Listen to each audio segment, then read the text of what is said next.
What's up, everybody? My name is Bim, and I got a new camera. But today, we're actually here to look at the Thunderobot G50. The Thunderobot G50 is a newer, better version of the Gamesir T4. So the guys distributing here in the Philippines, I think they're called New Game Plus. They got in touch with me, and then they provided the product for free. They asked me if I wanted to review it. I said yes. They gave it to me for free. But we were very clear with each other that despite this being essentially a sponsored post, technically it is because they provided it for free, that it wouldn't affect the outcome of the review. We were very clear on that. The written review is actually already out. It's on geekout.ph. You can check it out there. The link's in the description below. It got an 8.3, if I'm not mistaken, out of 10. It is a nice, compact, versatile controller with a lot of bells and whistles, but it has its imperfections. Let's check it out. Out of the box comes with the controller, a mobile phone holder, and about a 3.5 foot long USB-C cable, via USB-C. And if you remember, with the Gamesir T4, and I'm going to be comparing this with the Gamesir T4 a lot, because essentially this is the younger, better version of the Gamesir T4. There were these slots that this thing also has, but the difference is it comes with a mobile phone holder, so you don't have to buy it separately. It just slots in like so, and you just put your mobile phone in there, and you've got like a mobile gaming platform that'll go with you wherever. It also folds down quite neatly. And if you notice, no dongle. So the Gamesir, it worked on a bunch of things, even the Switch, Android PC, but it had to have a dongle, a massive one at that. This thing, all Bluetooth. Welcome to 2013. All right, let's talk build quality. It is a compact, premium feeling, durable, sturdy controller. There is no give anywhere on this controller. The front shell is made from a nice matte plastic. The back shell is made from shinier, less quality feeling plastic compared to the front shell. It's got some texture here on the grips. I don't know if it actually adds anything, some extra grippiness. I don't think it does, but it's very rough right here, both sides. All right, let's talk comfort and form factor. So if you've ever held the Gamesir T4 before, you know what to expect. It's essentially the same body. So it's a nice compact grip. If you compare it to a DualShock 4, I've got one right here, it's a little shorter in terms of just the length. So you hold a DualShock 4 like this, you hold a Gamesir, not a Gamesir, well, yes you do, but a Thunderobot like this, like your hands are closer together. It's a nice compact grip. The thing with this though is the mobile phone holder. If you plug it in and you put your phone on like so, all the weight, your phone is going to be definitely much heavier than the controller, right? So all the weight is up top. So it has a tendency to just dip like so. So if you're holding this and you're playing for long periods of time, you're going to find that there's a lot of strain on your wrists because the controller keeps going forward. Much like the Gamesir T4, the Thunderobot G50 also has back buttons. Now these back buttons, I'll show you how to bind them with other buttons later, but if you do have them bound to something and you're playing a game and you don't necessarily want to touch them, you're going to have to angle your hands a little weirdly to be able to avoid hitting them by accident. For the buttons, the face buttons are 1 centimeter in diameter. They are a little raised and they have a bit of a mound to them versus DualShock 4, where there is a bit of a mound, but it's a lot flatter here and it's not raised as high. So the travel distance on these buttons is noticeably longer. The shoulder buttons, they're nice to touch, they're nice to press. It gives you a nice little bumpy click. The triggers have a very short travel, so I guess it's really good for shooters, but maybe not too much for driving sims or games where you need to kind of finesse your way through the Trigger. The D-pad, while I will never, ever, ever, ever recommend an asymmetrical layout stick for fighting games because it's weird. You sometimes hit the analog stick when you're pulling off moves with your D-pad. This thing is not completely useless for fighting games. So I did use it for some Tekken. I couldn't stand it, so I got off it right away. But you can, with some practice, get proficient with it. You will, at the start, get those missed up forward, down forward inputs if you just want to press forward or back. That's because, like most third-party controllers, a vast majority of third-party controllers, the D-pad is one piece of plastic. That means you can hit forward and accidentally hit up forward or up down, or down forward, by accident. What makes the Thunderobot G50 amazing for shooters are the back paddles. So the back paddles let you slide and reload, or crouch, or sprint, or what else do you do in shooters? Throw grenades, I guess, without having to take your thumbs off the sticks. So one is movement, one is aiming. You'll always be aiming. To be able to reload, if your reload is mapped to one of the face buttons, you'd have to take off your finger, your thumb, and then move them to your face buttons. It takes a microsecond. It's a split second. But in that split second, where you could be aiming, it could mean the difference between winning and losing. Probably not. It probably doesn't happen that often. But still, if you're the type of person who wants to get every advantage they can, then the back buttons are a great idea. Actually, I have a friend who plays first-person shooters on a controller with the claw grip, and that just, I think he's gonna get arthritis doing that. It looks so weird, right? He does it like this or something, I don't know.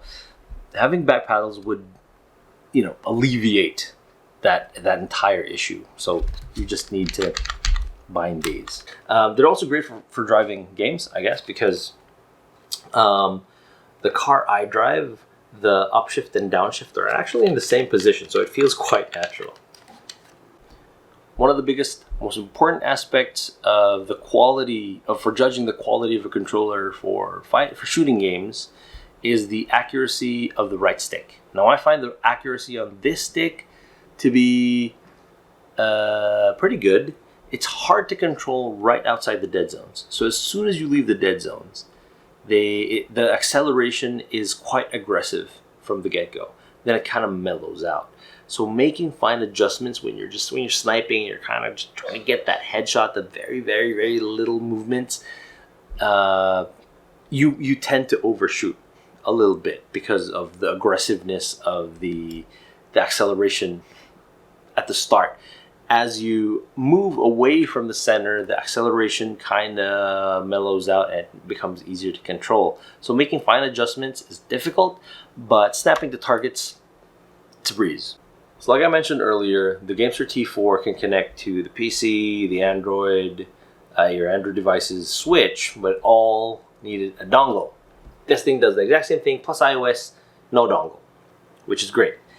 The problem is, it requires you to know a series of button combinations where it would actually just be easier if you had like a website handy or your manual handy, or this video really, to be able to figure out how to connect this thing to different devices. So let's start. Pressing home and X would connect you to PC via X input. It actually connects via D input also, but don't do that. I've never gotten it to work properly with D input, so just do X input. So that's home and X. Connecting it to the Nintendo Switch is home button and Y. It doesn't connect from the get-go. It can't wake up your Switch from sleep. So when you're connecting this to the Switch, you still need your Joy-Cons. You have to go navigate to controllers, change grip/order, and then connect this. Connecting it to the Android phones. Start and home. Home and start to connect it to your Android phone via D input. The problem with that is, to be able to use the input on your Android devices, you'd have to find a game that supports controllers natively, like King of Fighters All Stars. For games that don't, you're gonna have issues. So to get around that, you could actually connect via Virtual Touch. Virtual Touch for Android is home and A. For iOS, it's home and B. Now, like the name says, Virtual Touch is sort of like mapping your phone to specific buttons on the controller. So you will need a mapper type of software. Extra features. Let's talk about the extra features. So it's got its own LED button. It's its own dedicated LED button, and pressing it once will make the lights go dimmer and dimmer and dimmer until it turns off. Pressing it again will bring it back to full brightness. There, right next to it, is a button for rumble.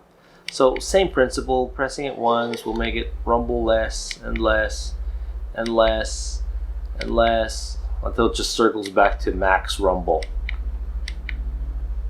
I actually can't tell which one's max rumble. It's all strong. It has a turbo function. To use the turbo function, you just press turbo, and the button you want to turbofy, let's say this one. Now you'll know turbo is active when the ring turns red, and when you press the button that you just turbofied, it will pulse.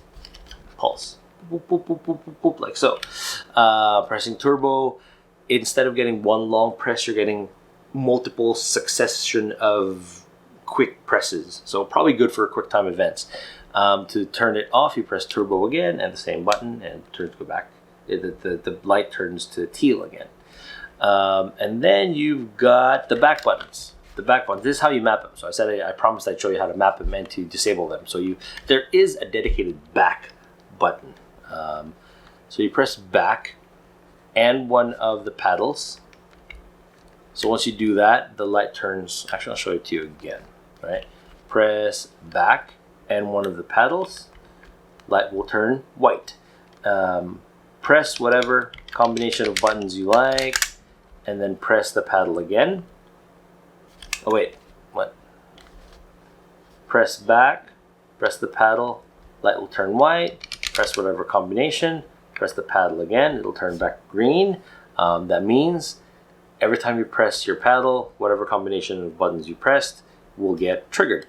To turn it off, you press the back button, you press the paddle, and then you press the paddle again.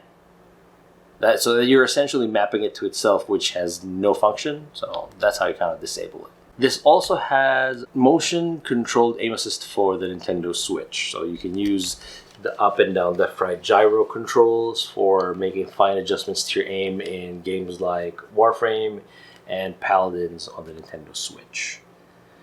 If you want to buy one for yourself, you can just go to thunderobot.org.